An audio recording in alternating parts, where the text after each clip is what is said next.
Establishment کا دھاندلی کا programme ہوتا تو پی ٹی آئی ایک سیٹ بھی نہ جیت سکتی۔ مولانا سے زیادہ مولانا کی پارٹی کا مزاج برہم، مولانا کا صدر پاکستان بننے کا خواب چکنا چور ہو گیا۔ منصور آفاق کا کالم نگار منصور آفاق اپنے کالم میں لکھتے ہیں کہ مولانا نے اپنی شکست کا ملبہ اسٹیبلشمنٹ پر بکھیر دیا اور یہ باور کرانے کی کوشش کی کہ اگر موجودہ انتخابات کے نتائج درست ہیں تو اس کا مطلب یہ ہوا کہ 9 مئی کا بیانیہ دفن ہو گیا۔ یقیناً یہ تکلیف دہ بات ہے۔ پی ٹی آئی کے تمام لیڈرشپ 9 مئی کے واقعات کی مذمت کر چکی ہے، قطعاً یہ تسلیم نہیں کر رہی کہ وہ اس میں کسی طرح سے بھی ملوث ہے۔ اب سچ کیا ہے یہ فیصلہ تو عدالتوں کو کرنا ہے۔ جہاں تک پرامن احتجاج کی بات ہے تو وہ سب کا حق ہے۔ مولانا کو شاید توقع تھی کہ کچھ نشستوں پر فارم 45 کی ڈیلیوری مل جائے گی جو نہیں مل سکی۔ نون لیگ کی طرف سے مسلسل یہی مشورہ مل رہا ہے، وہ جو مل گیا اسے پاس رکھیں، جو نہیں ملا اسے بھول جائیں، وگرنہ تیرے نصیب کی بارشیں کسی اور چھت پر بھی برس سکتی ہیں۔ دوسری طرف مولانا سے زیادہ مولانا کی پارٹی کا مزاج برہم ہے، کیونکہ مولانا نہیں وہ ہاری ہے۔ مولانا صاحب بڑے جہاں دیدہ آدمی ہیں، سمجھتے ہیں کہ ان بارشوں کے لیے بیوروکریسی میں گہرے روابط درکار ہوتے ہیں، عدلیہ کے ایئرپورٹ پر خصوصی فلائٹس چلانی پڑتی ہیں، کچھ اپنی کارکردگی کے جہاز بھی اڑانے پڑتے ہیں۔ جہاں تک مولانا نے اسٹیبلشمنٹ پر انتخاب چوری کرنے کا الزام لگایا ہے تو میں اس پر نعرہ تکبیر کے سوا کچھ نہیں لگا سکتا۔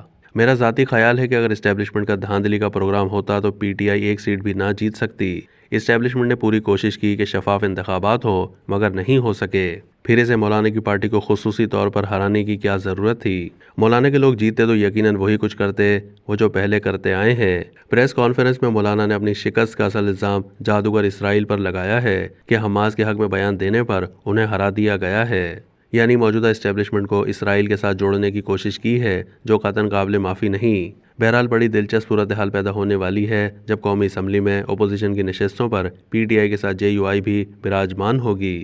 بلاول بھٹو نے صرف وزیر اعظم کا ووٹ دینے کا وعدہ کیا ہے، اس کے بعد کیا ہوگا؟ نون لیگ کے پاس حکومت تو ہوگی، کیا سادہ اکثریت بھی ہوگی یا نہیں؟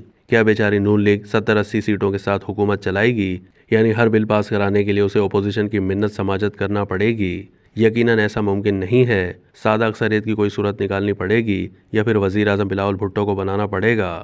مجھے لگتا ہے کہ اس مرتبہ اسمبلی کے اندر کئی وزیر اعظم بدلیں گے۔ مولانا کا صدر پاکستان بننے کا خواب چکنا چور ہو گیا۔ یہ خواب مولانا نے بہت عرصے پہلے دیکھا تھا۔ پچھلے سال دسمبر میں جے یو آئی کے مرکزی رہنما حافظ حمداللہ نے بھی کہا تھا کہ جب مولانا فضل الرحمان پاکستان ڈیموکریٹک موومنٹ کے صدر منتخب ہو سکتے ہیں تو ملک کے کیوں نہیں ہو سکتے؟ اس وقت یہ سوال بھی آنکھیں مل رہا ہے کہ آئندہ صدر کون ہوگا؟ نواز شریف اور آصف علی زرداری دونوں کی نظریں اس وقت اسی عہدے پر جمی ہونی چاہیے۔